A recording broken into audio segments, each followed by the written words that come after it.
Hello everyone, this is Anil Khwaja, I'm registered migration agent and co-founder Think Consultants। एक बहुत important topic के साथ आया हूँ 10 कॉमन मिस्टेक्स जो वीज़ा एप्लीकेशन में होती हैं जिसकी वजह से रिफ्यूज़ल हो सकता है। अब वो 10 कॉमन मिस्टेक्स कौन सी हैं? सबसे पहली ये है कि आपने राइट इन्फॉर्मेशन अपनी एप्लीकेशन में डालनी है। अगर आप राइट इन्फॉर्मेशन अपनी एप्लीकेशन में नहीं डालेंगे, अल्टीमेटली अगर डिपार्टमेंट को पता चल गया, they can put a ban on you as well. That is called the public interest criterion. आपको मीट करना होता है and adverse information can leads to a visa refusal, and if you have already on a visa and then you put, so they might cancel your visa as well. Second common mistake ये है कि proper documentation नहीं होता। You know the requirements, but अगर documentation नहीं है तो ultimately visa will get refused. So don't do that. Third common mistake, you're not prepared yourself for English and some other documentation which is required at the time of the lodgement. So schedule 1 requirements को ना meet करना भी एक बहुत बड़ा common mistake है।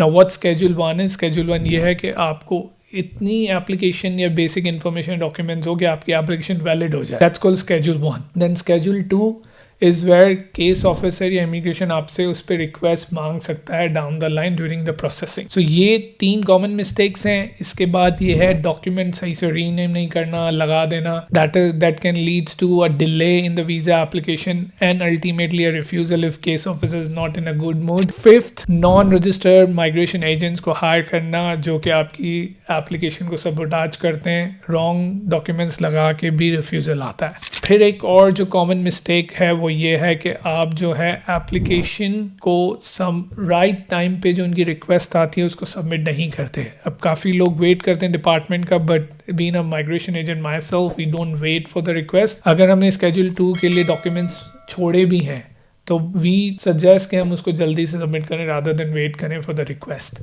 Further एक और कॉमन मिस्टेक ये भी है कि अपना राइट ईमेल आईडी एप्लीकेशन में नहीं डालना, क्योंकि रिक्वेस्ट आपको राइट ईमेल आईडी पे जाएगा। नाउ अगर गलती से आपने रॉन्ग ईमेल डाल भी दिया है तो what you can do, you can keep an eye on an ImmiAccount. Daily ImmiAccount को चेक करें, अगर रिक्वेस्ट होगा तो अपडेट इन्फॉर्मेशन या मैसेज के अंदर आएगा। You can check and submit your documents. 8 जो सबसे बड़ी कॉमन मिस्टेक है वो ये है कि you don't update the department with the change of circumstances.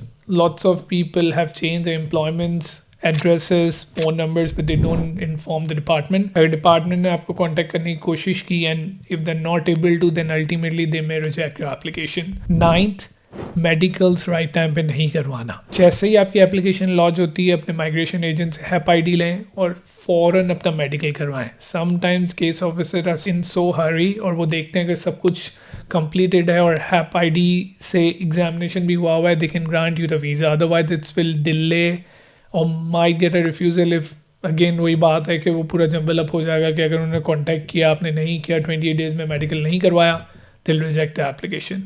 Last but not the least, you submit an application which has no basis.